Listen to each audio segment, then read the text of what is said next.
প্রিয় দর্শক, সবাইকে সাদর আমন্ত্রণ জানাচ্ছি বাংলাদেশ টেলিভিশনের জাতীয় টেলিভিশন স্কুল কলেজ বিতর্ক প্রতিযোগিতার আজকের আসরে, যেখানে অংশগ্রহণ করবেন নবম থেকে দ্বাদশ শ্রেণীর শিক্ষার্থীরা। মূলত চলমান এই প্রক্রিয়াটি হচ্ছে বারোয়ারি পর্বের অংশগ্রহণমূলক একটি আয়োজন। এ পর্যায়ে প্রতিযোগিতায় বিতার্কিকরা দলগত কোনো অংশগ্রহণ করছে না। একটি নির্দিষ্ট বিষয়ের আলোকে বিতার্কিকরা তাদের মতো করে যুক্তি এবং তর্ক উপস্থাপন করবেন। প্রতিযোগিতায় বিজয়ী বিতার্কিক বিবেচিত হবে সংশ্লিষ্ট আসরের একক শ্রেষ্ঠ বিতার্কিক হিসেবে। যে বিষয়কে কেন্দ্র করে আজকে বিতর্ক হতে যাচ্ছে সেই বিষয়বস্তুটি হচ্ছে উন্নয়নের মহাসড়কে বাংলাদেশ হাঁটছে, মুখ্য কারণ এটা সবাই মানছে। আজকে এই মঞ্চে উপস্থিত রয়েছে বারোয়ারি প্রতিযোগিতায় অংশগ্রহণ করার জন্য সর্বমোট ৮ জন বিতার্কিক। প্রথমেই আমার ডান দিকে উপবিষ্ট বিতার্কিকদের সাথে পরিচিত হয়ে নেব। আমি মারজানুল জান্নাত মেধা, রংপুর ক্যান্টনমেন্ট পাবলিক স্কুল ও কলেজের দ্বাদশ শ্রেণীর একজন শিক্ষার্থী। আমি মোসাম্মদ অনামিকা আঞ্জুম প্রেমা, ভিকারুন্নিসা নূন স্কুল অ্যান্ড কলেজের একাদশ শ্রেণীর শিক্ষার্থী। আমি আবরার সাবিত আহমদ, দ্বাদশ শ্রেণী, Majid Zarina Foundation School and College, Shariatpur. আমি আহনাফ সিদ্দিক, শহীদ বীরুত্তম লেফটেন্যান্ট আনোয়ার গার্লস কলেজের দশম শ্রেণীর একজন শিক্ষার্থী। এবারে যথারীতি বাদিকে চলে যাচ্ছি বিতার্কিকদের সাথে পরিচিত হতে। আমার নাম সাদিয়া আক্তার শিফা, আমি দশম শ্রেণীর শিক্ষার্থী, সেনা পাবলিক স্কুল ও কলেজে পড়ছি, সাভার সেনানিবাস, ঢাকা। আমি রিহিন তাজরিয়ান, দ্বাদশ শ্রেণী, ময়মনসিংহ গার্লস গাইড কলেজে অধ্যয়ন করছি। আমি দীপজানি কুচি কাকন, পড়াশোনা করছি মিরপুর ক্যান্টনমেন্ট পাবলিক স্কুল ও কলেজ, ঢাকাতে, দ্বাদশ শ্রেণীতে। আমি মেহরাক মাহিরা মাধুর্য, ক্যান্টনমেন্ট পাবলিক স্কুল ও কলেজ, রংপুরের দ্বাদশ শ্রেণীর একজন শিক্ষার্থী। আমরা পরিচিত হয়ে নিলাম বারোয়ারি এই পর্বে ৮ জন বিতার্কিকদের সাথে। কিন্তু আপনাদের অবগতির জন্য জানানো যাচ্ছে যে আপনাদেরকে সর্বমোট 4 মিনিট সময় প্রদান করা হয়েছে। নির্ধারিত সময় শেষ হওয়ার 30 সেকেন্ড পূর্বে সতর্কতা সংকেত এবং নির্ধারিত সময় শেষ হলে চূড়ান্ত সংকেত দেওয়া হবে। বিজ্ঞ বিচারক মণ্ডলী আপনাদেরকে একটি করে প্রশ্ন করবেন এবং এই প্রশ্নের উত্তর দেওয়ার জন্য আপনারা 1 মিনিট সময় পাবেন। এ পর্যায়ে বিচারকের আসন অলংকৃত করার জন্য ডেকে নিচ্ছি জনাব সালমা আক্তার মিশন, অধ্যাপক সমাজবিজ্ঞান বিভাগ, ঢাকা বিশ্ববিদ্যালয়। ডক্টর মোহাম্মদ শওকত জাহাঙ্গীর, অধ্যাপক, department of accounting and information system, Jagannath বিশ্ববিদ্যালয়। এবারে ডেকে নিচ্ছি জনাব রাজীব সরকার, 2007 সালে অনুষ্ঠিত 18তম জাতীয় টেলিভিশন বিতর্ক প্রতিযোগিতায় চ্যাম্পিয়ন দলের দলনেতা এবং ফাইনালের শ্রেষ্ঠ বিতার্কিক, পেশাগতভাবে সংস্কৃতি বিষয়ক মন্ত্রণালয়ের উপসচিব। এবারে আসছেন জনাব মুসাব্বিরুল ইসলাম, 2009 এবং 11 সালে অনুষ্ঠিত 19 এবং 20তম জাতীয় টেলিভিশন বিতর্ক প্রতিযোগিতায় চ্যাম্পিয়ন দলের সদস্য, 20তম জাতীয় টেলিভিশন বিতর্ক প্রতিযোগিতায় বারোয়ারি পর্বের শ্রেষ্ঠ বক্তা, পেশাগতভাবে যিনি শ্রম এবং কর্মসংস্থান মন্ত্রণালয়ের সিনিয়র সহকারী সচিব। এখন ডেকে নিচ্ছি মোহাম্মদ আব্দুল মাজেদ, প্রাক্তন বিতার্কিক, বিতর্ক সংগঠক এবং প্রশিক্ষক। আপনাদের অবগতির জন্য আরও একটি বিষয় জানিয়ে রাখছি, যে বিষয়গুলোর উপর ভিত্তি করে বিচারক মণ্ডলী আপনাদেরকে নম্বর প্রদান করবে সেগুলো হচ্ছে উপস্থাপনা, বাচনভঙ্গি, ভাষার ব্যবহার ও উচ্চারণ, যুক্তির প্রয়োগ, সাবলীল সূচনা ও সমাপ্তি, তথ্য পরিবেশন, তত্ত্ব প্রয়োগ। এছাড়াও বিচারক মণ্ডলী আপনাদেরকে একটি করে প্রশ্ন করবেন, যে প্রশ্নের উত্তর দেওয়ার জন্য আপনারা 1 মিনিট সময় পাবেন। প্রিয় দর্শক, এ পর্যায়ে ডেকে নিচ্ছি আমাদের প্রথম বিতার্কিক মারজানুল জান্নাত মেধাকে। ঘুমিয়ে আছে শিশুর পিতা সব শিশুরই অন্তরে। বিজ্ঞান বলে সন্তানেরা মা বাবার মাধ্যমে তার পিতামাতার বৈশিষ্ট্য পায়, কিন্তু কতজন সন্তানই তার মা বাবার স্বপ্ন কিংবা আস্থাকে ধারণ করতে পারে? আজ এমনই এক সন্তানের কথা বলবো যে তার মা বাবার স্বপ্ন, মা বাবার নিষ্ঠা, মা বাবার দেশপ্রেমকে উত্তরাধিকার সূত্রে পেয়েছিল। গল্পের শুরুটি গোপালগঞ্জের টুঙ্গিপাড়ার একটি ছোট্ট বাসায়। সেখানে পড়ালেখা পাশাপাশি হাসু দেখে তার বাবা তার দেশকে পরিবারের চেয়েও ঊর্ধ্বে রাখছেন। সেও স্বপ্ন দেখে যে একদিন বড় হয়ে দেশের জন্য কিছু করবে।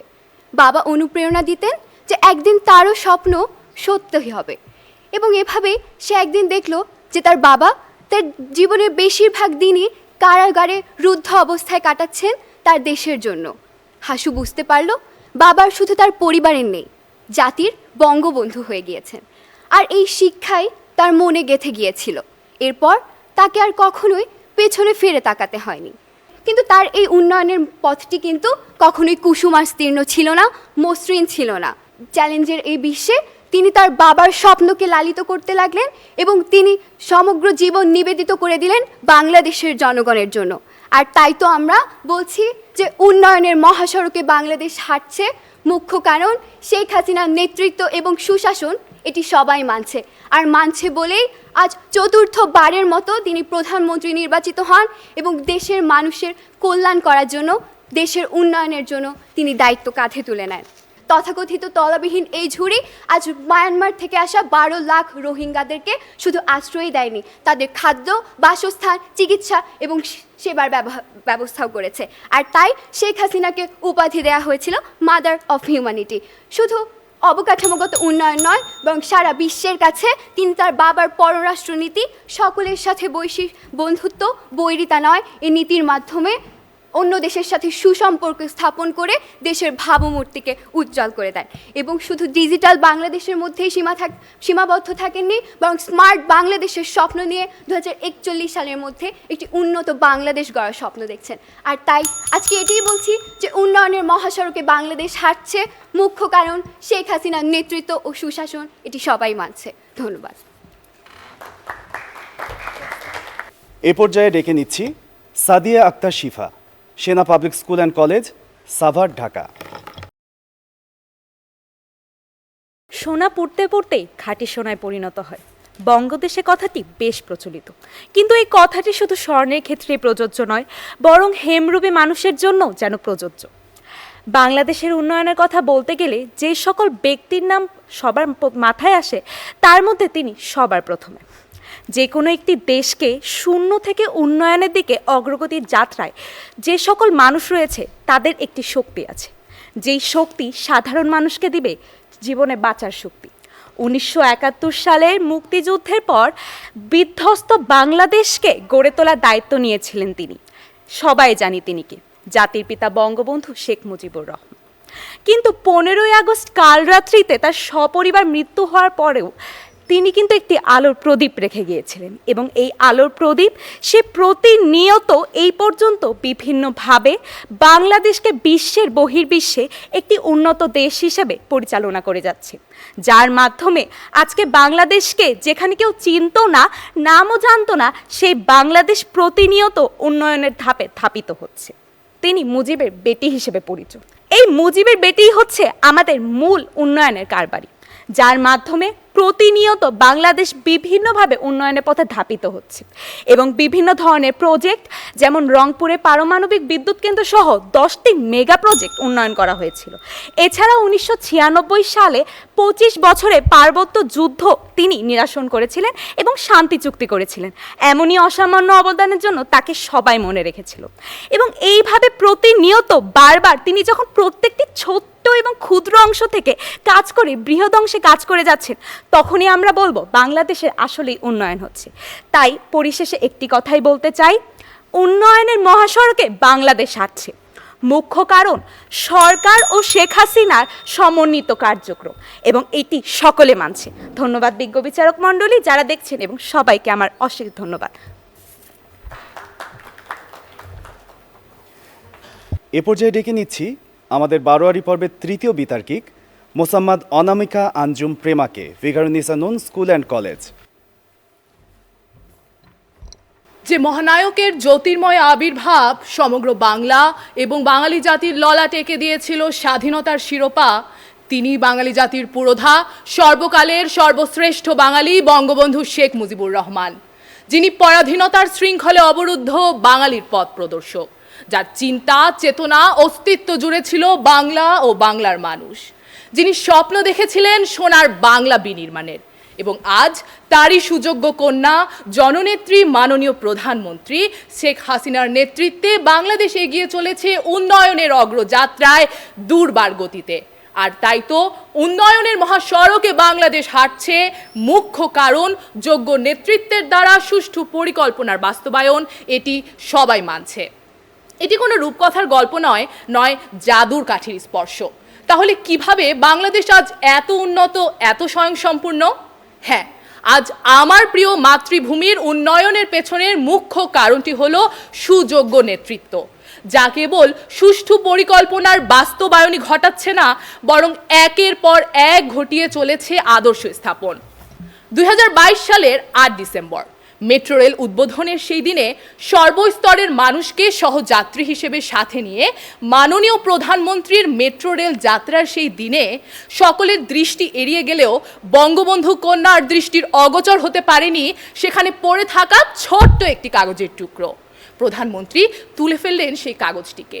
এই ঘটনাটি যেদিন টেলিভিশনের পর্দায় দেখেছিলাম, সেদিন আমার মনে হয়েছিল প্রধানমন্ত্রী যেন আমাদের সকলকে বলছেন, আজ বাংলাদেশের উন্নয়নের অগ্রযাত্রায় যে আরেকটি মাইল ফলক তোমাদের হাতে তুলে দিলাম, সেটিকে রক্ষা করা তোমাদের প্রত্যেকের দায়িত্ব।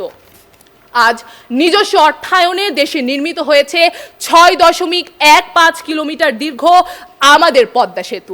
এখন সকলে মিলে তো ঠিকই এগিয়ে যাবে, কিন্তু তারা কোন দিকে অগ্রসর হবে, কিভাবে অগ্রসর হবে, তার জন্য প্রয়োজন একজন দূরদৃষ্টি সম্পন্ন পথপ্রদর্শকের।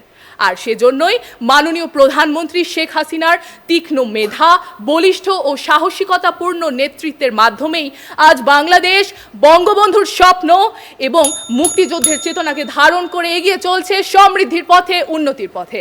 আর তাই তো বাংলাদেশ আজ এগিয়ে চলছে উন্নয়নের মহাযাত্রায়, এবং এর মুখ্য কারণ সুযোগ্য নেতৃত্বের মাধ্যমে সুষ্ঠু পরিকল্পনার বাস্তবায়ন। এটি সবাই মানছে। ধন্যবাদ সকলকে। এখন ডেকে নিচ্ছি বিতার্কিক ক্যাডেট রিহিনকে, ময়মনসিংহ গার্লস ক্যাডেট কলেজ।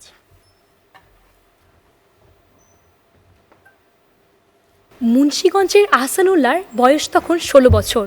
তিনি যখন একটি 16 বছরের কিশোর, আমার তখন সদ্য জন্ম। আজকের এই মঞ্চে আমি একজন সাধারণ নাগরিক হিসেবে নয়, আমি আজকের মঞ্চের একজন বক্তা, একজন পুরো বাংলাদেশ। মুন্সিগঞ্জে আহসানুল্লাহ যখন 16 বছরের যুবক, কেবল কৈশোর পদার্পণ করছে, তখন তার বাবা মারা গিয়েছিল। তাদের ছিল না কোনো জায়গা জমি, ছিল না কোনো সম্পত্তি, সম্পূর্ণ একটি খোলা প্রাঙ্গণে তাকে বড় হতে হয়েছিল। এবং সে যখন বড় হয়েছিল তখন তার ছিল না জীবনে কোনো পৈতৃক সম্পদ, কিংবা তার পৈতৃক পরিবার থেকে আসা তার কোনো অর্থ সম্পত্তিও ঠিক সেভাবে ছিল না। তখন একমাত্র কৃষিক্ষেত্রে দিনমজুরি করে জীবন অতিবাহিত করা ছিল তার জীবনের একমাত্র পন্থা। এবং তার ছিল একটি বড় পরিবার, যাকে বড় করাও ছিল তার নিজের একটি দায়িত্ব। আর আমি তখন সদ্য জন্ম হওয়া একটি বাংলাদেশ। আমার কিশোর আহসানুল্লাহকে দেখে খুব দায়িত্ববোধ মনে হয়েছিল নিজের প্রতি, যে কিশোর আহসানুল্লাহ বড় হতে হতে কী হবে। এরকম কিশোর আহসানুল্লাহ তো একজন নয়, এরকম কিশোর আহসানুল্লাহ পুরো দেশ জুড়ে অনেকে রয়েছে আমার ভূখণ্ডে যাদের পদার্পণ। আমি ভাবলাম ঠিক আছে, আমি হাঁটা শিখতে থাকি। আমি আস্তে আস্তে হাঁটা শিখলাম, বাড়ির প্রধান ফটক পেরিয়ে তখন আমি উঠলাম মহাসড়কে। মহাসড়কে উঠতে উঠতে আমার সাথে অনেক নেতাকর্মীরা আসলেন। অনেকে অনেকভাবে আমার ভূখণ্ডে অনেক ফসল ফলাতে চাইলেন, অনেকে প্রতিটি খাতে বিভিন্নভাবে উন্নয়ন করতে চাইলেন। সেইভাবে উন্নীত হতে হতে এখন আমি উন্নয়নের মহাসড়কে ফিরে আসছি একজন বক্তা হিসেবে, আর বাংলাদেশ হিসেবে নয়। উন্নয়নের মহাসড়কে বাংলাদেশ হাঁটছে, মুখ্য কারণ যোগাযোগ ব্যবস্থার উন্নয়ন, এটি সবাই মানছে। বক্তব্যের শুরুতেই আমি আজকে আমার নিজের ব্যক্তিগত জীবনে কয়েকটি ঘটনা আপনাদের সাথে একসাথে শেয়ার করতে চাই।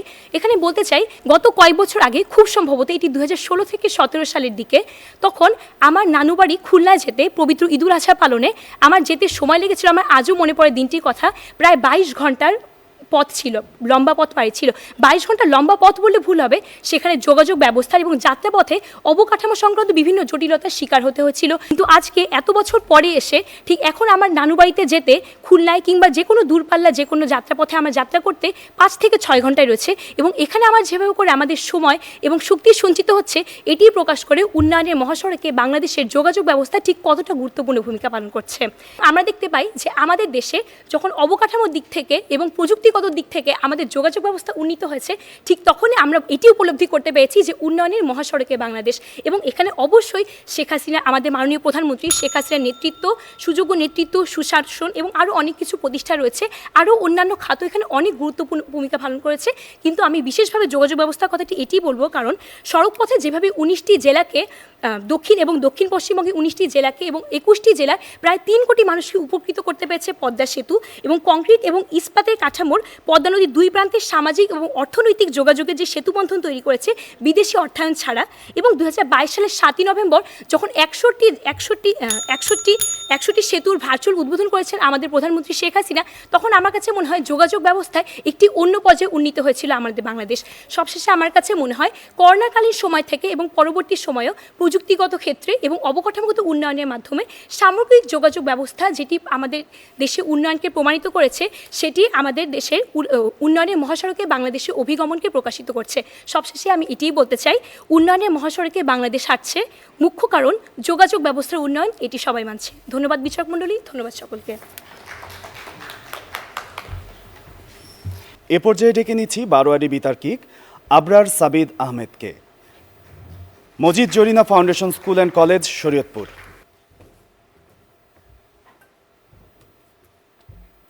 ধন্যবাদ বিজ্ঞ বিচারক মণ্ডলী ও প্রাজ্ঞ পরিষদ। আজকের এই বারোয়ারি বিতর্কের মঞ্চে আমার জন্য যে বিষয় নির্ধারণ করা হয়েছে তা হলো উন্নয়নের মহাসড়কে বাংলাদেশ হাঁটছে, মুখ্য কারণ এটাই সবাই মানছে। মুখ্য কারণটি অনুসন্ধান করার জন্য আজ আমি বাবার কাছে গেলাম। বাবার কাছ থেকে জানতে পারলাম যে শৈশবে যখন বাবা স্কুলে যেতেন, কাদা মারিয়ে খালবিল পেরিয়ে তপ্ত রোদ মাথায় করে নিয়ে স্কুলে যেতে হতো। বাবার কাছে তখন আমি জানতে চেয়েছিলাম, তোমাদের এই কষ্টের শেষটা কবে? বাবা নির্বাক কণ্ঠে কিছুক্ষণ চুপ থাকলেন। দুফোঁটা অশ্রু গড়িয়ে পড়ল বাবার দু চোখের কোণা থেকে। বাবা বললেন, 1 কিলোমিটার পিচ ঢালা সড়কও ছিল না আমাদের শরীয়তপুরে। সেই কাক ঢাকা ভরে দুমুঠো পান্তা খেয়ে 4 মাইল স্কুলের পথ পাড়ি দিতে হতো আমাদের। অতপর প্রথম উন্নয়নের সুঘ্রাণ পাই 1996 সালে, এবং এরপর আর আমাদেরকে ফিরে তাকাতে হয়নি। বিজ্ঞ বিচারক মণ্ডলী, আমাদের মতো যারা শরীয়তপুরবাসীর কিংবা দক্ষিণবঙ্গবাসীর কাছে প্রমত্ত পদ্মা একটি অসম্ভব দুঃস্বপ্নের নাম। কত মানুষ যে হারিয়ে গেছে আজকে পদ্মার বুকে তার কোনো হিসেব নেই। 18 কোটি বাঙালির একত্রিত সাহসের প্রতিধ্বনি স্বপ্নের পদ্মা সেতু, এবং সেই সাহসের সম্মিলিত উচ্চারণ বিশ্বব্যাংক ঋণ দেয়নি তো কি হয়েছে? আজকে আমরা নিজস্ব অর্থায়নে পদ্মা সেতু করব এবং বিশ্ববাসীকে দেখিয়ে দেব যে আমরাও পারি। বিজ্ঞ বিচারক মণ্ডলী, সেই অকুতভয় নেত্রী, জননেত্রী মাননীয় প্রধানমন্ত্রী শেখ হাসিনা, যার আদর্শ নেতৃত্বে বিশ্বের সকল পরাশক্তির চোখ রাঙানিকে উপেক্ষা করে আমার বাংলাদেশ আজকে চলছে উন্নয়নের মহাসড়কে। আজ মহাকাশে ছুটছে আমাদের মহাকাশ জয়ের প্রতীক বঙ্গবন্ধু স্যাটেলাইট 1। আজকে রূপপুর পারমাণবিক বিদ্যুৎ কেন্দ্রের উৎপাদন আজকে আমাদের সন্নিকটে। পায়রা তাপ বিদ্যুৎ কেন্দ্রের আজ আমরা দৃশ্যমান দেখছি, এবং এলিভেটেড এক্সপ্রেসওয়ে আজকে রাজধানী টেনে দিয়েছে একটি নতুন মাত্রা। বিজ্ঞ বিচারক মণ্ডলী, একসময় তলাবিহীন ঝুড়ি হিসেবে আখ্যায়িত আজকের এই বাংলাদেশকে যিনি এই সম্মানের আসনে বসিয়েছেন, যিনি এই অসাধ্য সাধন করেছেন, তিনি আর কেউ নন, তিনি গণপ্রজাতন্ত্রী বাংলাদেশ সরকারের মাননীয় প্রধানমন্ত্রী মমতাময়ী মা বঙ্গকন্যা শেখ হাসিনা। বিজ্ঞ বিচারক মণ্ডলী, আজ সকালে যখন রাজধানী শহরে আসার জন্য বাসা ত্যাগ করছি, তখন আমি লক্ষ্য করলাম বাবার চোখে আবারও জল। কিন্তু এই অশ্রু বেদনার নয়, এই অশ্রু অনেকটা প্রাপ্তির, অনেকটা আনন্দের। কারণ আজকে আমাদের বাংলাদেশ যে উন্নয়নের মহাসড়কে হাঁটছে, এবং মুখ্য কারণ মাননীয় প্রধানমন্ত্রী শেখ হাসিনা, এটাই সবাই মানছে। ধন্যবাদ।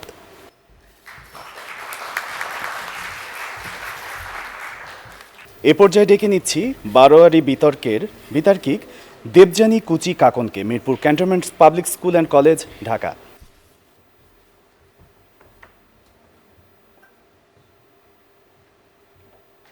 ধন্যবাদ বিজ্ঞ বিচারক মণ্ডলী এবং উপস্থিত সুধী। বিজ্ঞ বিচারক মণ্ডলী, সমবেত সকলের মতো যখন আমাকেও মন থেকে কিছু বিশ্লেষ করতে দেওয়া হয়, তখন আমি আমার প্রিয় ব্যক্তিত্বের কাছে ছুটে যাই।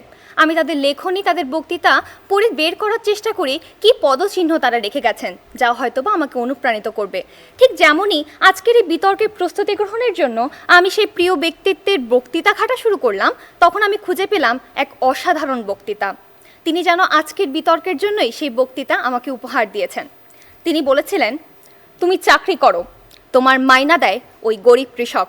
আমি গাড়িতে চড়ি, আমার গাড়ির তেলের পয়সা দেয় ওই গরিব শ্রমিক। ওদের ইজ্জত দিয়ে কথা বলবা, ওদের সম্মান দিয়ে কথা বলবা, ওদের মুখের দিকে তাকায় দেখবা, ওরা দেখতে তোমার বাবার মতো, ওরা দেখতে তোমার ভাইয়ের মতো। আগে হ্যাঁ বিজ্ঞ বিচারক মণ্ডলী, কথাগুলি হাজার বছরের শ্রেষ্ঠ বাঙালি জাতির পিতা বঙ্গবন্ধু শেখ মুজিবুর রহমানের। আমি তার সোনার দেশের সোনার শিক্ষার্থী হতে চাই, তাই আমার জাতির পিতার মতো আমিও মেহনতি মানুষের পক্ষে। ঠিক সেই জায়গায় দাঁড়িয়ে আজকের বিতর্কের মঞ্চে আমি বলতে চাই, উন্নয়নের মহাসড়কে বাংলাদেশ হাঁটছে, মুখ্য কারণ মেহনতি মানুষের যথাযোগ্য মর্যাদা ও বঙ্গবন্ধু কন্যা শেখ হাসিনার যথাযোগ্য নেতৃত্ব, এটি সবাই মানছে। পিকু বিচারক মণ্ডলী, আজ যখন আমার দেশের যে কোনো ধরনের সড়ক মহাসড়ক উন্নয়নের দিকে আপনি আঙ্গুল দেবেন, আপনি দেখতে পারবেন এই সড়ক মহাসড়ক তৈরি করে সেই মানুষগুলো যারা জীবন সংগ্রামী টিকে থাকে নিত্য, যারা নয় মধ্যবিত্ত, যারা নয় ধনী, যাদের একটি মাত্র চিত্ত বঙ্গবন্ধুর স্বপ্নকে বাস্তবায়ন করা এবং মাননীয় প্রধানমন্ত্রীর হাতকে আরও অনেক বেশি শক্তিশালী করে তোলা। ঠিক সেই জায়গা থেকে দাঁড়িয়ে আমি মনে করছি আজকের যে উন্নয়নের মহাসড়কে বাংলাদেশ হাঁটছে, সেই মহাসড়কের 3টি স্তম্ভ। প্রথম স্তম্ভ আমার জাতির পিতা বঙ্গবন্ধু শেখ মুজিবুর রহমানের স্বপ্ন, দ্বিতীয় স্তম্ভ আমার মেহনতি মানুষের শ্রম, এবং আমার তৃতীয় স্তম্ভ জননেত্রী শেখ হাসিনার যোগ্য নেতৃত্ব। বিজ্ঞ বিচারক মণ্ডলী, আমরা এমন এক উন্নয়নের মহাসড়কে দাঁড়িয়ে আছি যেখানে শ্রমিক দেশের জননেত্রীকে মা বলে ডাকে, যেখানে শঙ্খের সুর আজানের সাথে মিশে যায়, যেখানে আমি একজন সনাতন ধর্মাবলম্বীর মানুষ স্বাধীনভাবে নিজের ধর্ম পালন করতে পারি, আমাকে কেউ বাধা প্রদান করে না। বিজ্ঞ বিচারক মণ্ডলী, বিশ্বব্যাংক মুখ ফিরিয়ে নিলেও আর যোগ্য নেতৃত্বে নিজ অর্থায়নে মেহনতি মানুষের শ্রমে মাননীয় প্রধানমন্ত্রী নির্মাণ করেছেন পদ্মা সেতু, যার সুবিধায় আমি আমার দেশের বাড়ি খুলনাতে 3 থেকে 4 ঘন্টাতেই পৌঁছে যাই। বিজ্ঞ বিচারক মণ্ডলী, তাই আমি সবশেষে বলতে চাই, মেহনতি মানুষের পক্ষে আর শেখ হাসিনার যোগ্য নেতৃত্বে আমরা একদিন পৌঁছে যাব লক্ষ্যে, এবং বঙ্গবন্ধুর মতো আমি একজন সাধারণ শিক্ষার্থী সবসময় শোষিত মানুষের পক্ষে। ধন্যবাদ বিজ্ঞ বিচারক মণ্ডলী, ধন্যবাদ সবাইকে। এ পর্যায়ে ডেকে নিচ্ছি আমাদের 7ম বিতার্কিক আহনাব সিদ্দিককে, Shaheed Bir Uttam lieutenant Anwar girls college, Dhaka. আমাদের কেউ দাবায় রাখতে পারবা না। রবীন্দ্রনাথের মতো দৃপ্ত পায়ে হেঁটে রাজনৈতিক কবি যখন গণসূর্যের মঞ্চ কাঁপিয়ে শোনালেন তাহার বজ্র কণ্ঠবাণী, যে বাণী হাজারো বাঙালি জাতির মাঝে এক স্বপ্নের বাংলা গড়ার আশা দেখিয়েছে। বাঙালি বীরের জাতি, যে জাতি বুকের তাজা রক্ত দিয়ে এঁকেছে দেশের সীমানা। হাজারো মা বোনের সম্ভ্রমহানি ও দীর্ঘ ধৈর্যের বিনিময়ে অর্জিত আমার সোনার বাংলা। স্বপ্ন ছিল এক সমৃদ্ধ সুন্দর বাংলা গড়ার। তবে খরা, বন্যা ও দরিদ্র মানুষের ক্লিষ্ট চেহারাই ছিল যে দেশের প্রতিচ্ছবি, সেখানে কি জাতির পিতার স্বপ্ন পূরণ ছিল এতটাই সরল? তবে সাফল্যের গল্পে এক সর্বহারা কন্যার আগমন ঘটে, যিনি পিতার আদর্শকে আঁকড়ে ধরে হাজারো রক্তচক্ষু উপেক্ষা করে দেশকে নিয়ে গেছে উন্নয়নের জোয়ারে, যার কারণেই আজ বাংলাদেশ হাঁটছে উন্নয়নের মহাসড়কে। মূল কারণ দেশকে ভালোবাসা, দেশের মানুষকে ভালোবাসা। মাননীয় বিজ্ঞ বিচারক মণ্ডলী, 1971 সাল থেকে হাঁটি হাঁটি পায়ে হাজারো ঘাত প্রতিঘাত পার করে আমরা আমাদের সফলতার স্বাক্ষর রেখেছি মহাকাশে। শুধু তাই নয়, আজ যখন গুগল ম্যাপে নিজের বাংলাকে দেখি, তখন মনে হয় কবিগুরুর সেই সোনার বাংলারই প্রতিচ্ছবি। শুধু তাই নয় মাননীয় বিচারক মণ্ডলী, আজ যখন পদ্মা সেতু, উড়াল সেতু কিংবা মেট্রো রেল দিয়ে যাত্রা করি, তখন যেন মনে হয় পাখির ডানায় ভর করে পাড়ি দিচ্ছি দিক দিগন্ত। এছাড়াও মাননীয় বিজ্ঞ বিচারক মণ্ডলী, আজ যখন আমার দেশের কিছুদিন আগেও যে শিশুটি পৃথিবীর বুকে পদধূলি ফেলার পূর্বেই হারাতে হতো তার মাকে, কিংবা মা হারাতেন তার সন্তানকে, সেই সংখ্যায় দাঁড়াচ্ছে আজ প্রায় শূন্যের কোঠায়। মাননীয় বিজ্ঞ বিচারক মণ্ডলী, আজ দেশ এগিয়ে যাচ্ছে। এই সোনার বাংলাদেশ সে নির্মলেন্দু গুণের শ্রেষ্ঠ বিকেলের কথাকেই স্মরণ করিয়ে দেয়, যে দেশকে আমি ভালোবেসেছি, যে দেশ উন্নয়নের পথে হাঁটছে। এক্ষেত্রে আমাদের সহযোগিতা, সকলের সহযোগিতা, কিন্তু যার অবদান মুখ্য, তিনি হচ্ছেন আমাদের জননেত্রী শেখ হাসিনা। আমাদের সবার সম্মিলিত প্রচেষ্টায় দেশকে উন্নয়নের পথে নিয়ে গেলেই দেশ সোনার বাংলাদেশের পথে হেঁটে যেতে পারবে। পরিশেষে বলে চাই, আমি আবার আসিব ফিরে বাংলার মাঠঘাট প্রান্তর ভালোবেসে, নিয়ে নিব শঙ্খচিল কিংবা শালিকের বেশ, যদি আবার আমার মাতৃভূমি হয় এই সোনার বাংলাদেশ। তাই এই সোনার বাংলাদেশ অর্থাৎ উন্নয়নের মহাসড়কে হাঁটছে বাংলাদেশ, এর মূল কারণ দেশকে ভালোবাসা, দেশের মানুষকে ভালোবাসা। ধন্যবাদ।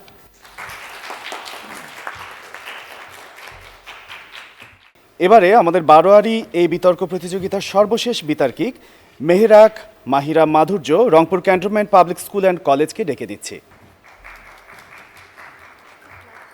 সাবাস বাংলাদেশ, এ পৃথিবী অবাক তাকিয়ে রয়, জ্বলে পুড়ে মরে ছারখার, তবু মাথা নোয়াবার নয়।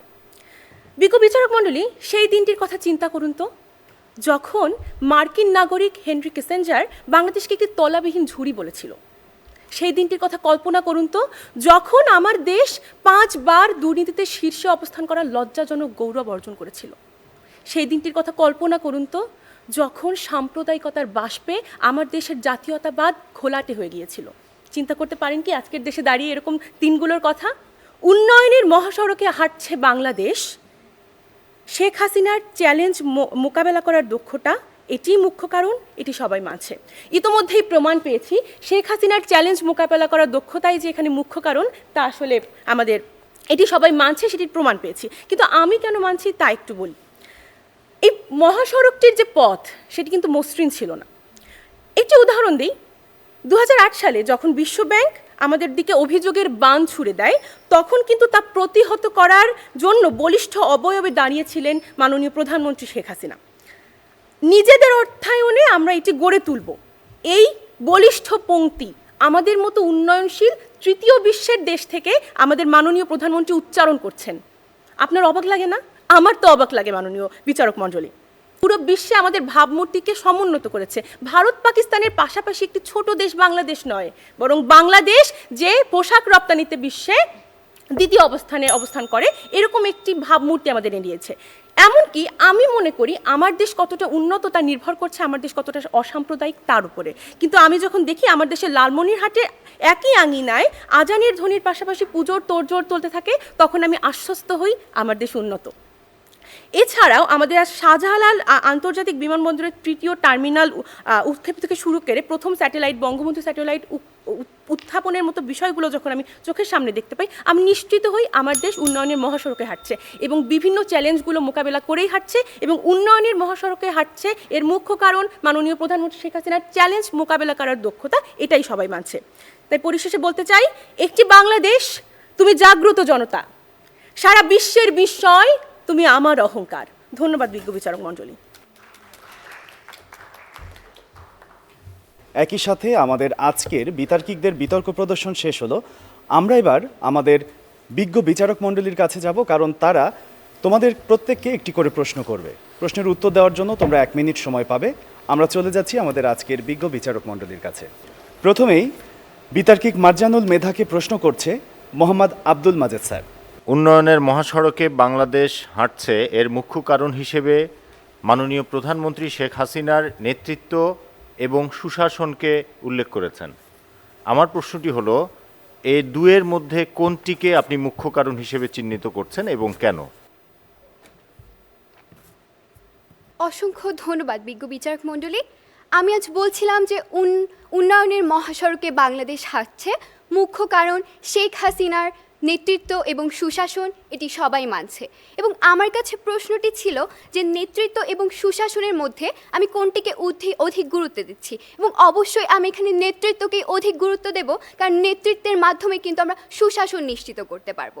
এমনকি এই কথার সমর্থন হিসেবেও আমার সাবেক ইউনেস্কো প্রধান ইরিনা বকুফা বলেছিলেন যে শেখ হাসিনা সাহসী নারী হিসেবে পথ দেখাচ্ছেন সারা বিশ্বকে, সারা জাতিকে তার নেতৃত্বের মাধ্যমে। এছাড়াও ওয়ার্ল্ড ইকোনমিক ফোরাম তাদের একটি তথ্যে বলে যে বাংলাদেশের প্রধানমন্ত্রী শেখ হাসিনার নেতৃত্বই কিন্তু আমাদের 2030 সালের মধ্যে বিশ্বের সর্ববৃহৎ অর্থনীতির মধ্যে 24তম স্থানে নিয়ে যেতে পারে। সুশাসন বলতে আমরা আসলে আজকে কি বোঝাচ্ছি, যে আজকে যখন আমার দেশের সর্বক্ষেত্রে সঠিক সিদ্ধান্ত নেওয়া হবে, সঠিক পরিকল্পনা করা হবে এবং সার্বিকভাবে আমার জনগণ এবং দেশের উন্নয়ন সাধন করা হবে। আর এই জন্যই কিন্তু আমার প্রয়োজন নেতৃত্ব। যেমন আমরা যদি স্মার্ট বাংলাদেশ দেখি, তাহলে এখানে যে সুশাসন নিশ্চিত হবে তার জন্যও কিন্তু আমার জরুরি ছিল সঠিক পদক্ষেপটি গ্রহণ করা, এবং নেতৃত্বের মাধ্যমে এটি সম্ভব হয়েছে। তাই আমি আজকে সুশাসন এবং নেতৃত্বের মধ্যে নেতৃত্বকেই অধিক গুরুত্ব দিচ্ছি। ধন্যবাদ। এবারে বিতার্কিক সাদিয়া আক্তার শিফাকে প্রশ্ন করবেন ডক্টর মোহাম্মদ শওকত জাহাঙ্গীর। আমার প্রশ্ন সাদিয়া আক্তার শিফাকে, আজকের বিষয় ছিল উন্নয়নের মহাসড়কে বাংলাদেশ হাঁটছে, মুখ্য কারণ হিসেবে আপনি চিহ্নিত করেছেন বঙ্গবন্ধু কন্যা শেখ হাসিনার নেতৃত্বাধীন সরকারকে। এখানে প্রশ্ন হচ্ছে, এই উন্নয়নের যাত্রাপথ কিন্তু একেবারেই মসৃণ নয়, তার সরকার অনেক বাধার মুখে পড়ছে, যেমন স্বাধীনতা বিরোধী শক্তির অপতৎপরতা, অর্থ সংকট, যোগ্য মানব সম্পদের অভাব, বিশ্ব জটিল রাজনীতি, দুর্নীতি ও অর্থ পাচার। এগুলোকে গুরুত্ব অনুযায়ী সাজাতে বললে আপনি প্রথম কারণ হিসাবে কোনটিকে চিহ্নিত করবেন এবং কেন?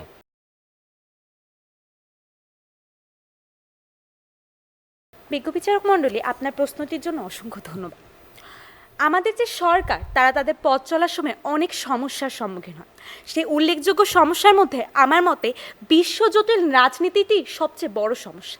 কেননা বিশ্ব প্রতিনিয়ত যেভাবে বিভিন্নভাবে অগ্রসর হচ্ছে, বিভিন্ন কূটনৈতিক সম্পর্ক সৃষ্টি হচ্ছে, সেখানে আমাদের সুযোগ্য নেতৃত্বে শেখ হাসিনা তাদের সমন্বয় কার্যক্রমে নেতৃত্ব ধ্যান করছে। এটি একটি অসংখ্য জটিল ব্যাপার। এবং পরবর্তীতে আপনি যে বলে গেলেন অসংখ্য স্বাধীনতা বিরোধী মানুষ হচ্ছে। এখন একটি মানুষ যখন সে প্রতিনিয়ত দেখবে বাংলাদেশে বসে তার উন্নয়ন সংগঠিত হচ্ছে, সে বিভিন্ন সুযোগ সুবিধা লাভ করতে পারছে, প্রত্যেকটি ক্ষেত্রে সে স্বাধীনতা এবং প্রত্যেকটি ক্ষেত্রে সে যতটুকু দরকার ততটুকু প্রয়োজন মেটাতে পারছে, এই ক্ষেত্রে তারা স্বাধীনতা বিরোধী হবে না। কিন্তু আমাদের যে সরকার, তারা প্রতিনিয়ত বিশ্বের অন্যান্য দেশের সাথে তাল মিলাতে গেলে এতগুলো মানুষের বিভিন্ন ধরনের কূটনৈতিক চিন্তা থেকে নিজেকে বেঁচে রেখে প্রতিনিয়ত যে বাংলাদেশকে উন্নয়নের দিকে ধাপিত করছে, তা সত্যি একটি অসামান্য অবদান। এবং যার জন্যই আমরা মনে করছি আজকে এই সুযোগ্য নেতৃত্ব তাদের সরকারের মাধ্যমে উন্নয়নের পথে ধাপিত হতে সক্ষম হয়েছে। ধন্যবাদ বিজ্ঞ বিচারক মণ্ডলী, ধন্যবাদ সবাইকে। মোসাম্মদ অনামিকা আঞ্জুম প্রেমাকে প্রশ্ন করবেন বিজ্ঞ বিচারক জনাব সালমা আক্তার মিশন। অনামিকা আঞ্জুম, উন্নয়নের মহাসড়কে বাংলাদেশ হাঁটছে, মুখ্য কারণ যোগ্য নেতৃত্বের দ্বারা পরিকল্পনার বাস্তবায়ন। এটা সবাই মানছে।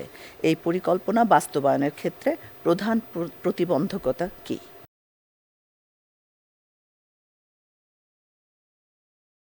ধন্যবাদ বিজ্ঞ বিচারক মণ্ডলীকে আমাকে প্রশ্নটি করার জন্য।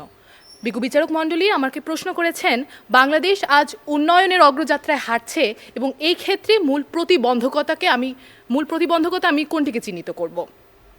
কবি সুকান্ত ভট্টাচার্য যদি আজ বাংলাদেশের উন্নয়নের অগ্রযাত্রাকে দেখতেন, হয়তো তিনি বলতেন বাংলাদেশ আজ পুরো পৃথিবী অবাক তাকিয়ে রয়, বাংলাদেশ অবিরাম সামনে এগিয়ে যায়। এবং বাংলাদেশের এই সামনে এগিয়ে চলার ধারাবাহিকতাকে বজায় রাখার জন্য প্রয়োজন সরকার যে নেতৃত্ব দিচ্ছে তা যাতে জনগণ যথাযথভাবে অনুসরণ করে। এবং মূল প্রতিবন্ধকতা হচ্ছে যখন আমাদের মানুষের মাঝে নৈতিক মূল্যবোধ এবং নিষ্ঠার অভাব ঘটছে। যেমন পদ্মা সেতু নির্মাণে কাজ করেছেন ৭,৫০০ দেশি শ্রমিক, তথ্যসূত্র দ্য ডেইলি স্টার ২৪শে জুন ২০২২। এই ক্ষেত্রে এই শ্রমিকদের মাঝে যদি নিষ্ঠা না থাকতো, তারা যদি তাদের নিজের কাজের প্রতি মনোযোগী না হতেন, তারা যদি এই কাজটি নিপুণতার সাথে করার গুরুত্বকে উপলব্ধি না করতেন, তবে আমরা কখনোই এই নির্মাণকে পেতাম না। এজন্য মূল প্রতিবন্ধকতা হলো মানুষের মাঝে নৈতিক মূল্যবোধের অভাব, সেই নেতৃত্বকে যথাযথভাবে অনুসরণ করার যে গুরুত্ব সেটিকে উপলব্ধি করার অভাব। ধন্যবাদ বিজ্ঞ বিচারক মণ্ডলী, ধন্যবাদ সকলকে। এবারে বিতার্কিক ক্যাডেট রিহিনকে প্রশ্ন করার জন্য সবিনয় অনুরোধ করছি জনাব রাজীব সরকারকে। ক্যাডেট রিহিন, আপনি মুখ্য কারণ হিসেবে চিহ্নিত করেছেন যোগাযোগ ব্যবস্থার উন্নয়নকে। বাংলাদেশ উন্নয়নের মহাসড়কে হাঁটছে। আমরা যদি জাতিসংঘ প্রণীত টেকসই উন্নয়নের লক্ষ্যের দিকে তাকাই, আমরা দেখতে পাবো খুব শুরুর দিকে ক্ষুধা মুক্তির কথা বলা আছে, দারিদ্র মুক্তির প্রসঙ্গ সেখানে আছে, সেখানে স্বাস্থ্যের কথা আছে, শিক্ষার কথা আছে, এরকম আরও অনেক গুরুত্বপূর্ণ বিষয়ের কথা সেখানে আছে। তো এই সবগুলো বিষয়কে অগ্রাহ্য করে কিংবা গুরুত্ব না দিয়ে যোগাযোগ ব্যবস্থার উন্নয়ন কিভাবে আমাদের দেশকে উন্নয়নের মহাসড়কে পৌঁছে দিতে পারে?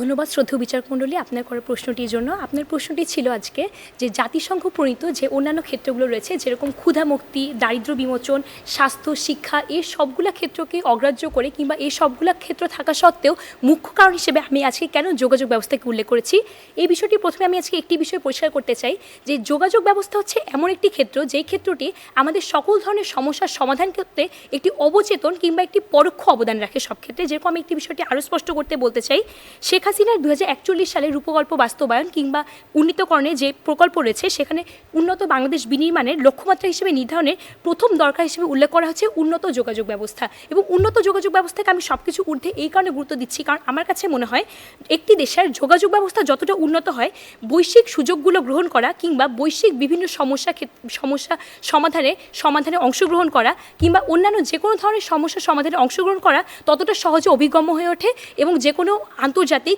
সুযোগ সুবিধা লুফে নেওয়াতে সেটি সবচেয়ে বেশি সহযোগিতা করে থাকে যোগাযোগ ব্যবস্থা।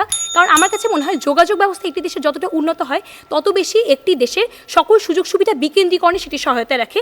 এবং একই সাথে আমি একটি বিষয় স্পষ্ট করতে চাই যে শিক্ষাক্ষেত্রে, স্বাস্থ্যক্ষেত্রে আমরা উন্নত এভাবে করে করতে পারি যোগাযোগ ব্যবস্থা উন্নতির মাধ্যমে, যে যেখানে আগে দেখা যেত যে রাস্তাঘাটের অবস্থার খারাপের কারণে একজন মানুষ অবকাঠামোগত উন্নয়নের অভাবে কিংবা প্রযুক্তিগত উন্নয়নের অভাবে একজন ব্যক্তি শিক্ষাক্ষেত্রে সাফল্য অর্জন করতে পারছে না কিংবা স্বাস্থ্যক্ষেত্রে সেই সুবিধাগুলো অর্জন করতে পারছে না, কিন্তু যোগাযোগ ব্যবস্থা যদি উন্নত হয়ে থাকে তাহলে কিন্তু সে সহজেই সুবিধাগুলো গ্রহণ করতে পারবে। এবং 2041 সালের মধ্যে দেশকে উন্নত দেশের কাতারে নিয়ে যেতে অবশ্যই পরিবেশ বান্ধব, আধুনিক এবং নিরাপদ যদি যোগাযোগ ব্যবস্থা নিশ্চিত করা যায় তাহলে যেরকম কর্মসংস্থান বাড়বে একইভাবে সামগ্রিক অর্থনীতিও এ দ্বারা প্রভাবিত হবে এবং সামগ্রিকভাবে উন্নয়ন করা সম্ভব হবে। ধন্যবাদ শ্রদ্ধেয় বিচারক মণ্ডলী, ধন্যবাদ সকলকে। এবারে বিতার্কিক আবরার সাবিদ আহমেদকে প্রশ্ন করবেন বিচারক জনাব মুসাব্বিরুল ইসলাম। আমার প্রশ্ন আবরার সাবিদ আহমদকে। আপনি মুখ্য কারণ হিসেবে মাননীয় প্রধানমন্ত্রী জননেত্রী শেখ হাসিনার নেতৃত্বকেই মুখ্য কারণ হিসেবে আপনি উল্লেখ করেছেন এবং আবরার শরীয়তপুরের সন্তান হিসেবে তার বক্তব্যে আমরা যোগাযোগ ক্ষেত্র, বিশেষ করে আমাদের স্বপ্নের পদ্মা সেতুর বক্তব্যটি আমরা বেশি পেয়েছি। মাননীয় প্রধানমন্ত্রীর আরও কিছু কিছু জায়গাতে সাফল্য রয়েছে, সেটা দেশে এবং বিদেশে। আমি যোগাযোগ খাতের বাইরে আপনার কাছ থেকে আরও 2-3টি জায়গাতে মাননীয় প্রধানমন্ত্রীর সাফল্যের কথা শুনতে চাই। ধন্যবাদ বিজ্ঞ বিচারক মণ্ডলী। প্রশ্নোত্তর পর্বে আমাকে আরও একবার বক্তব্য প্রদানের সুযোগ দেওয়ার জন্য। আমার করা যে প্রশ্নটি ছিল, আমাকে আপনি যে প্রশ্নটি করেছিলেন সেটা হচ্ছে গিয়ে মাননীয় প্রধানমন্ত্রী শেখ হাসিনার আজকে দেশে এবং বিদেশে আরও অনেক অর্জন থাকায় আজকে সেই অর্জনগুলো সম্পর্কে আপনি আমার কাছ থেকে জানতে চেয়েছেন। তবে প্রথমেই দেশে মাননীয় প্রধানমন্ত্রীর আরও যে অর্জন আছে, তবে সেক্ষেত্রে আমি বলবো আজকে আমরা আমাদের অভ্যন্তরীণ অর্থনীতিকে আমরা ঠিকভাবে সামাল দিতে পেরেছি এবং এছাড়াও আমরা আজকে দেশে খাদ্যে স্বয়ংসম্পূর্ণ এবং আমরা দেশে আমাদের খাদ্যে কিন্তু আর আজকে কোনো সংকট নেই। আজকে আমরা ধান উৎপাদনে 4র্থ স্থান অর্জন করেছি। সুতরাং সেক্ষেত্রে আমার দেশে আজকে শুধুমাত্র ধান নয়, আজকে আমরা বিভিন্ন খাদ্য উৎপাদনে আজকে আমরা সর্বোচ্চ স্তরে রয়েছি। আমরা যদি বিদেশের কথা বলি তাহলে আজকে আমরা দেখতে পাই মাননীয় প্রধানমন্ত্রী শেখ হাসিনা তিনি আজকে বিভিন্ন ধরনের পদক অর্জন করছেন। তিনি আজকে খাদ্যের স্বয়ংসম্পূর্ণতার জন্য ফুড অ্যান্ড এগ্রিকালচার অর্গানাইজেশন থেকে তিনি সেরেজ পদক পেয়েছেন। এছাড়াও তিনি আরও বিভিন্ন ধরনের পদক পেয়েছেন, যেমন মাদার অফ হিউম্যানিটি পদক পেয়েছেন তিনি আজকে আমাদের রোহিঙ্গা রিফিউজিদেরকে তিনি আজকে আশ্রয় দেওয়ার জন্য। এছাড়া তিনি আজকে সারা বিশ্বে অর্থনৈতিক প্রবৃদ্ধি, যেটি বাংলাদেশের অর্থনৈতিক প্রবৃদ্ধি, যেমন আজকে মাথাপিছু আয় এবং নানা ধরনের আরও অর্থনৈতিক প্রবৃদ্ধির মাধ্যমে তিনি আজকে বাংলাদেশের নামকে বিদেশে তিনি আজকে উজ্জ্বল করেছেন। সুতরাং যার কারণে আজকে আমরা দেখতে পাচ্ছি যে পুরো বহির্বিশ্বে আজকে বাংলাদেশ একটি রোল মডেল, উন্নয়নের রোল মডেল এবং এই উন্নয়নের মহাসড়কে যে আজকে বাংলাদেশ হাঁটছে তার মুখ্য কারণ জননেত্রী শেখ হাসিনা, এটাই সবাই মানছে। অসংখ্য ধন্যবাদ বিজ্ঞ বিচারক মণ্ডলী। দেবযানী কুর্চি কাকনকে প্রশ্ন করার জন্য সবিনয় অনুরোধ করছি ডক্টর মোহাম্মদ শওকত জাহাঙ্গীর স্যারকে। উন্নয়নের মহাসড়কে বাংলাদেশ হাঁটছে, মুখ্য কারণ হিসেবে আপনি 3টি কারণের কথা উল্লেখ করেছেন এবং বঙ্গবন্ধুর ভাষণ দিয়ে শুরু করেছেন এবং মুখ্য কারণকে বলেছেন বঙ্গবন্ধুর স্বপ্ন, মেহনতি মানুষের শ্রম এবং শেখ হাসিনার নেতৃত্ব।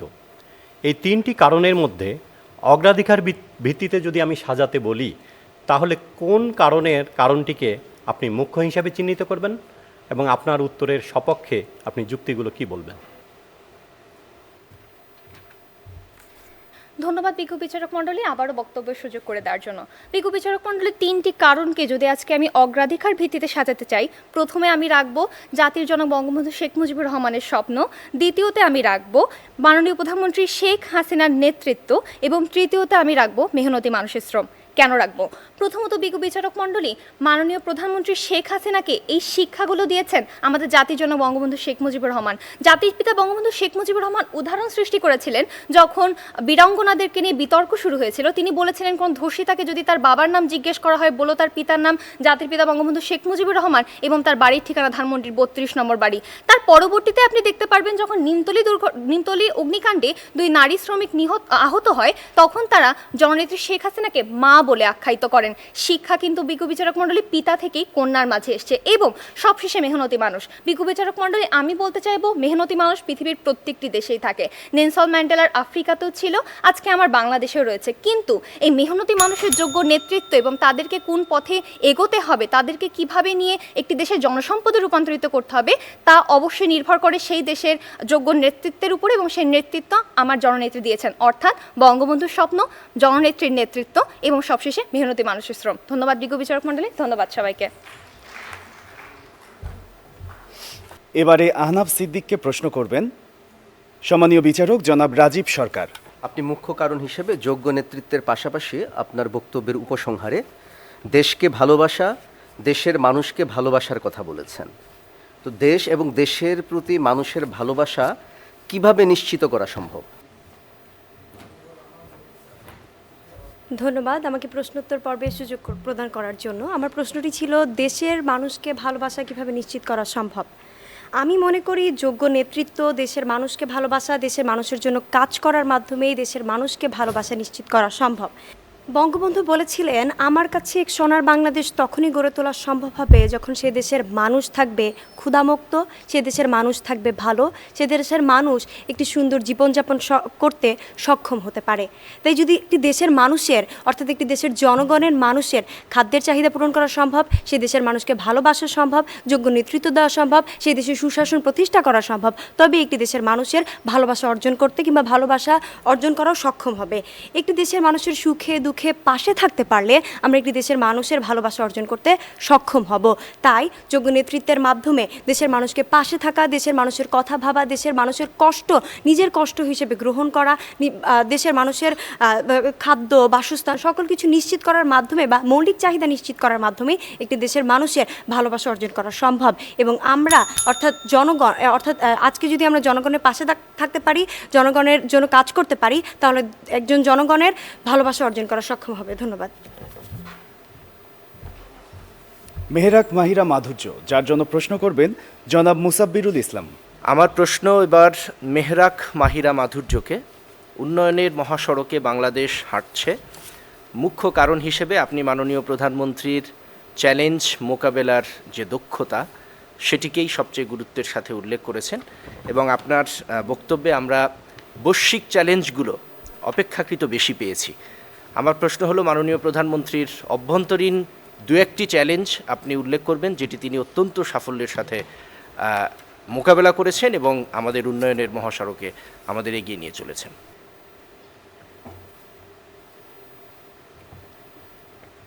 অসংখ্য ধন্যবাদ স্যার আপনার প্রশ্নটির জন্য। প্রশ্নটি ছিল মাননীয় প্রধানমন্ত্রী আমার দেশের অভ্যন্তরে কিছু চ্যালেঞ্জ মোকাবেলা করেছে, এটার উদাহরণ দেওয়া। তো প্রথমেই আমি বলতে চাই, আমাদের মতো যে জনসংখ্যার ঘনত্ব সম্পূর্ণ দেশ বাংলাদেশ, যেখানে আমাদের আয়তন এতটা কম, সেখানে যখন আমাদের 2020-এ করোনা যখন আমাদের ওপর আঘাত হানলো, সেক্ষেত্রে এই জনসংখ্যা কবলিত আমাদের দেশে এই টিকা আমাদের নিশ্চিত করাটি, সকল মানুষের জন্য আমাদের ভ্যাকসিনটি নিশ্চিত করা এবং সকলকে এই সুরক্ষার মধ্যে রাখার যে চ্যালেঞ্জটি ছিল, এটি একটি বিরাট চ্যালেঞ্জ তিনি মোকাবেলা করতে সক্ষম হয়েছিলেন আমাদের মাননীয় প্রধানমন্ত্রী।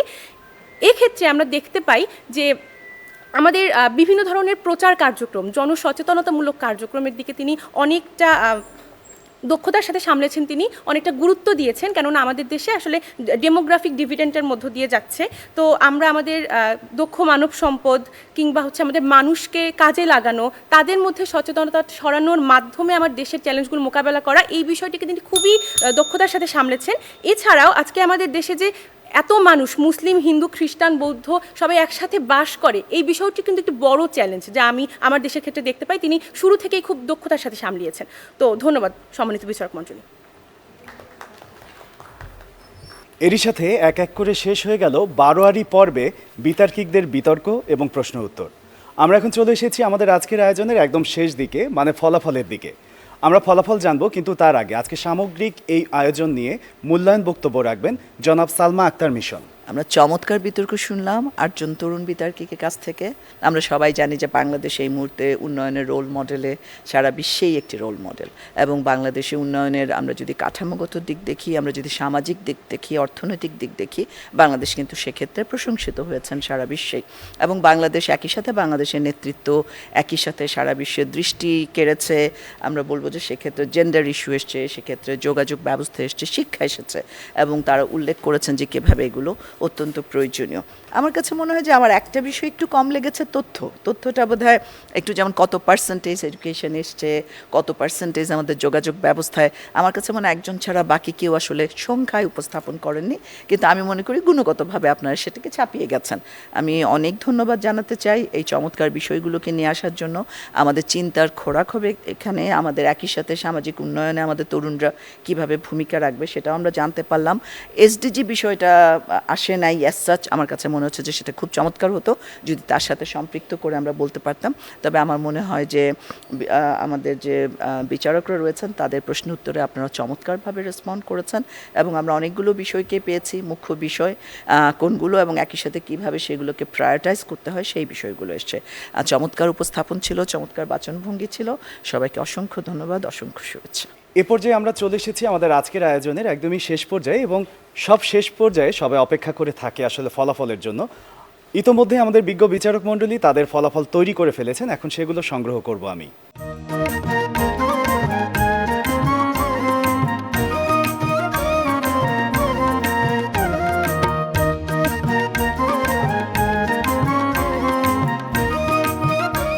প্রিয় দর্শক, 5 জন বিজ্ঞ বিচারক মণ্ডলী তাদের ফলাফল দিয়ে দিয়েছে ব্যালটের মাধ্যমে। আমাদের হাতে চলে এসেছে সেই কাঙ্ক্ষিত ব্যালটগুলো, এখন এক এক করে খুলব এবং একই সাথে তোমাদেরকে জানিয়ে দিচ্ছি যে বিতর্কিকের নাম একাধিকবার আসবে বা যে বিতর্কিকের নাম সর্বোচ্চ সংখ্যকবার আসবে সে হবে আজকের বিজয়ী। যদি সেটি 2 জনের ক্ষেত্রে হয় তবে যুগ্মভাবেই তারা হবে বিজয়ী। আমাদের প্রথম ব্যালটে শ্রেষ্ঠ বিতর্কিক হয়েছেন দেবযানী কুর্চি কাকন।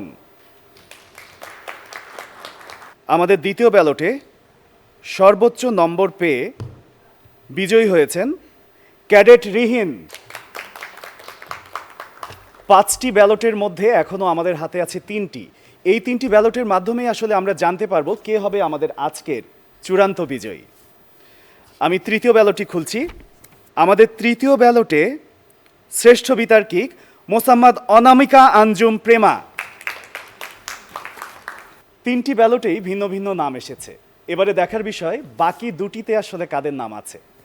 আমাদের চতুর্থ ব্যালটের বিজয়ী ক্যাডেট রিহিন।